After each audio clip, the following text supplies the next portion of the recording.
వరంగల్, ఖమ్మం, నల్గొండ, కరీంనగర్, మెదక్, ఆదిలాబాద్, నిజామాబాద్ పట్టభద్రులు, ఉపాధ్యాయుల ఎమ్మెల్సీ ఎన్నికల ఓట్ల లెక్కింపునకు అధికారులు అన్ని ఏర్పాట్లు పూర్తి చేశారు. సోమవారం ఉదయం 8 గంటల నుంచి ఓట్ల లెక్కింపును చేపట్టనున్నారు.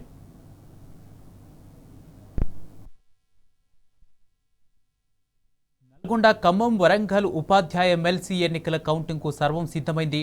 నల్గొండలోని ఆర్జాలబావి వేర్ హౌసింగ్ గోదాంలో రేపు కౌంటింగ్ చేరున్నారు. ఇందుకోసం 14 టేబుల్స్ ఏర్పాటు చేయగా 300 మంది సిబ్బందిని కౌంటింగ్ కోసం ప్రత్యేకంగా కేటాయించారు. మొదటగా బెండల్స్ కట్టే ప్రక్రియ, ఇన్వాలిడ్ ఓట్ల తొలగింపు ప్రక్రియ పూర్తి చేసిన తర్వాత గెలుపోటములను నిర్ణయిస్తారు. ఆ తర్వాత ఓట్ల లెక్కింపు చేపట్టనున్నారు. ఈ ఎన్నికల్లో ఉపాధ్యాయ ఓటర్లు ఎవరికి జై కొట్టారు అనేది సర్వత్రా ఆసక్తి నెలకొంది.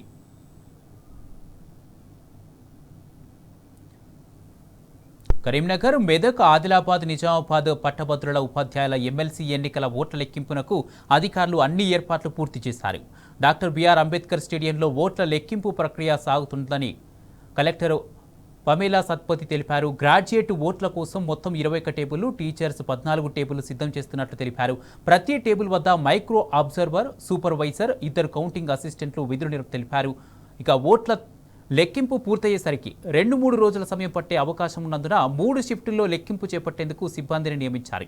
ఇక ఓట్ల లెక్కింపు చేసే హాళ్లలో సీసీ కెమెరాలను, భారీ బందోబస్తు ఏర్పాటు చేశారు. ఇక ఈ ఎన్నికల్లో అభ్యర్థులు హోరాహోరీగా తలబడుతుండటంతో ఫలితాలపై సర్వత్రా ఉత్కంఠ నెలకొంది.